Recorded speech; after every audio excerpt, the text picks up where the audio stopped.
Homestead. Today we're going to talk about how to prune muscadine vines. Right now here in Georgia, we've had a lot of frost and a lot of cold weather, but now it's starting to warm up and we need to go ahead and take care of these so that they will produce more fruit for us in the spring. Now the reason that you want to cut your muscadine vines back, if you look at what we have here, this is all the growth from last year. And a lot of this is vegetative vine, meaning that it didn't produce any fruit. If you look, you'll see that all these have on them is just offshoots to be able to cling to more vines.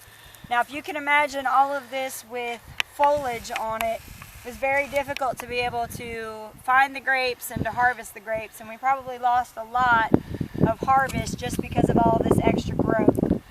So what we're going to try and do is cut a bunch of this back and try to keep all of this nice and tight so that the plant is not having to work as hard to feed all of this vine that's not doing any good for us. So what you're going to do is you need a nice pair of clippers or pruners, and what you're going to do is you're going to find where your growth is from last year. And I don't know if you can really tell, but we've still got some of the shoots from where the grapes were, and you can see right here is where the last growth was. See how it's starting, it's kind of a gray color here, and then it starts to get a darker brown the further down you go. So what you want to do is you want to cut 1 to 2 blossoms from where the last growth was. So here's where the growth was this past year. So we want to come 1 to 2 blossoms up. I'm going to come 2 just to give it a little bit extra space. Cut it and you're done. So what you're going to do is do that with every single one of these vines. Right here we have growth, 1 bud, 2 bud. We'll cut just past that second bud.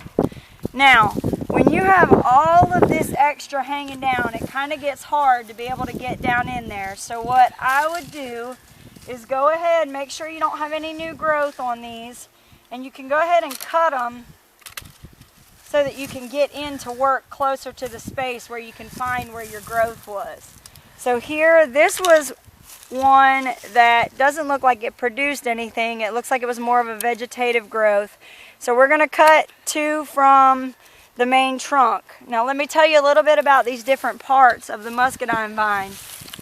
This big vine, this is the main trunk of the vine, and it comes up, and the way that these are supposed to grow, they're supposed to be a crown where 3 feet on either side is where you have all of your growth. Now I did not grow this vine from the time that it was small. We inherited these, and they weren't really grown to go both ways. Most of these vines only go one direction. So what you'll see is then you have these cordons, and that's what this big notch right here is. Each one of these is called a cordon. And somebody did come in here and cut these about right. You want about 6 inches or about a hand's worth space in between each one so that they have enough space to keep growing and spread out and to make more fruit. And you'll see each one of these has been roughly is about a hand's width apart. Now I want to show you something that somebody previously had done that maybe didn't know any better, but a lot of these, if you look, a lot of this growth is down on the bottom side of the trunk. And the problem with that, now some of these have reached up to grow up. You see how this grape right here had bent over and then grew up to be able to get up towards the sunlight. But the problem is if you have these that hang down below, like this one here, I don't know if you can see, but this one down here, as it was growing, it grew down, and you can imagine all these other leaves had plenty of foliage on them, and what that does is provide shade. Now when you have shade, just like you or I like to stand under the shade, so do bugs. Bugs love shade. So what happens is the more shade you have, the more you're asking for disease and bugs. So what we want to do is provide a good amount of foliage just to be able to keep the plant regulated, you know, so that it does get a little bit of shade, but you don't want so much that you're encouraging disease and bugs to come in and take over your vines. Now, one thing I want to show you, where we made these cuts, I don't know if you can tell, but they are doing something called bleeding. Do you see the water on my fingers? That is actually just water. And the reason that's coming out is we have had a very wet season this year. We had a lot of rain this summer, and then just in the past month we've had 2 waves of snow. And all that snow goes straight into the ground. When it melts, the ground gets wet. And what happens with these vines is they're soaking up the water from the trunk and sending the water all the way down the length of the plant. Well, these are all capped off because as the growth grows, the water goes down through the vine. That's why we have such healthy long vines. They keep growing. But when you cut them, you provide an area for the water to be released. I have seen on several different places, because the first time I did this, I kind of freaked out a little bit because I didn't know just how much water was supposed to come out of these, but I have heard of people pruning them and getting a 5-gallon bucket worth of water, and it doesn't affect production or anything. It's just something that happens when you have that much water in the ground that's going to release out through where you've cut it. So anyway, that's kind of what we're going to do. I'm going to cut a couple more of these just to give you an idea of what it looks like once it's been pruned. We're going to come in here and you can tell it looks like a really long process, but it really isn't, because once you get going and get comfortable with where you need to cut, you'll just kind of come in and cut things off. Now occasionally you're going to have these runners that will end up clinging on to other vines, so don't pull too tight or too hard so that you rip something that you don't want to rip. Just kind of pay attention and follow your vines where they go. Because I have vines that are growing both directions because they've been left unattended for a long time, and I think just last year was the first time they'd really been cut in a while. So now we have to go back and kind of retrain these guys to go where we want them to go and to be able to produce the kind of fruit that we want. Now, one of the other things that we noticed this year when we harvested was at the end of the season, there was still plenty of fruit on the vine, but they never ripened. And the reason for that is because so much of this had not been trimmed down that the plant was trying to still feed all of the fruit, but there was too much fruit. It wasn't trimmed back and taken back to where it needed to be taken back to in order for the plant to provide enough to kind of ripen the fruit better. So the reason you want to do this and keep these all nice and tight instead of everything hanging down, one is because you don't want to have to harvest grapes all the way down here and the weight pulling down on the vine. And then of course the other thing too I told you earlier about was the foliage. You don't want so much foliage hanging down that you're providing a good environment for your bugs, because obviously the sun is what will kill disease and keeps disease from coming and just growing. Because once you have moisture and you have shade, you're asking for something to grow. Alright, so basically this is what it is. This is how it's done. This is going to take me a lot more than a few minutes for you guys to watch.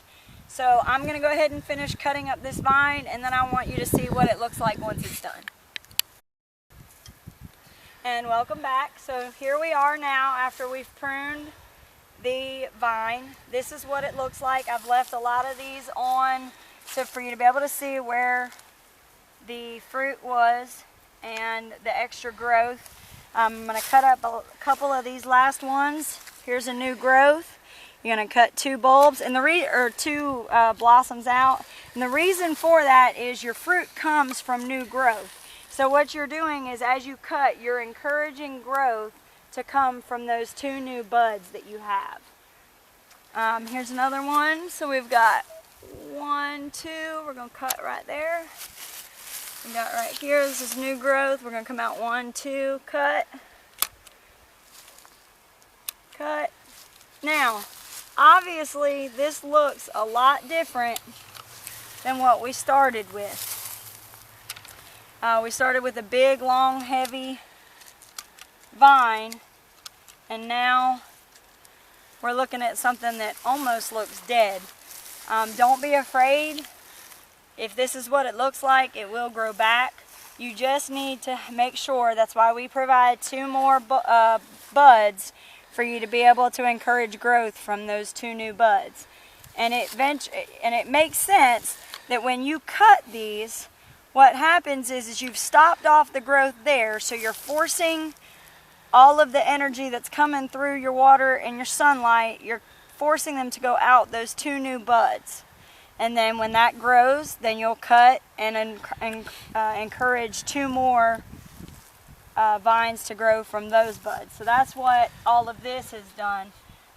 There's a couple of things that I am going to do. If you see how this one is growing up into this cordon, we don't really want that. So what we're going to do is we're going to come down here and we're going to trim that off so that we can encourage the growth to come off of this bud rather than up here somewhere where it's getting a little too crowded. And probably the same with here. I'm probably going to take this one out because you can see that we've had plenty of growth on this one. So we're going to take this one out because there hasn't been any it's all been vegetative. We haven't had any fruit come off of this vine. So I'm going to go ahead and cut this one off and just let it be that it doesn't grow. Now it's a little bit thicker, so you don't have to pay attention to how deep you cut. Now here you go. Same situation here. You've got one growing up rubbing on this one, and it's already tied on to another. I'm going to go ahead and cut it down to about there. Over here now this was one that I was kind of a little bit second guessing myself on, but I'm going to go with it just because it's grown out so far over here and it's all by its lonesome. I did have fruit off of it last year, so I'm going to let these 2 buds again try to grow, and I'm going to encourage this one to come out here and grow a little bit. Just like with this one, I had 3 clusters of grapes over here. You can see those. So what I've done is I allowed for 1 more bud over here, and then you have these 3 clusters that have already come out. And that will encourage growth up here and growth down here. Alright, so it looks like we've just about got it. It kind of looks like a skeleton compared to what we started with. I wish I had pictures of what it looked like before when there was all the grape leaves and everything on it. You couldn't even walk in here. And so that's what we're hoping to accomplish this year by cutting these back severely. We're hoping that we're going to promote more growth, better quality fruit, a lot sweeter, and a lot more ripe. I hope this video has helped you guys and given you a little bit of pointers on what to do. Actually, right now, as I'm looking, I do see one thing that I want to show you all. One thing to keep in mind when you're trimming your vines, you see how some of these are growing out of the bottom of the vine? Typically, you don't want that. And the reason for that is, again, as I said before, when they're growing down, your vine and your fruit is going to be heavily shaded. And one, it's going to be very hard to find them, to harvest them. So you may lose them. They may rot before you can harvest them. Or they may get too much shade and you may, again, have pests or some kind of disease on them. I'm going to leave these alone. I'm just going to make sure that I pay attention now that I know. When I got these vines, I didn't realize that there were a lot of these cordons were on the bottom side of the vine. So what I'm going to need to make sure to do when we go to harvest is to follow the bottom side of the vine to make sure that I know where this growth is going to be and where the new fruit will be. If you have newer vines, you definitely want to try and train them so that you don't have any of these cordons on the bottom. You want most of them to be on the sides or on the top. But if you have an older vine and you do have this kind of a situation, if you start to notice that a lot of your fruit is up on the top of the vine, go ahead and cut the bottom cordons off. It's not going to hurt anything. But if you do notice that a lot of your fruit is on the bottom, which I do have on some of these vines, there's a lot of fruit across the bottom. I'm going to leave those, but I am going to cut down a good portion. You notice that there's not any vine hardly hanging down here. So I'm not allowing it to grow long. I'm just making sure that all of this stuff is cut in nice and tight so that I can provide more laterals that'll go across to provide just enough cover from the sun, but not enough that it's overgrown and promotes pests and disease. That's the biggest thing about these. You've got to make sure that your area is clean enough so that you don't have a lot of pests and stuff, because we really don't want to spray anything because that goes straight into the fruit. I hope this has helped you guys out. If you have any other questions, you can find us on our website at www.bigbearhomestead.com. You can also find us on Facebook. Give us a like, and you can follow all of our progress throughout the year. You can also send us messages to ask other questions. And then, of course, this video you probably found on YouTube, so you can subscribe to us and follow all the other things that we do. We have a lot of educational videos. You guys have a nice day.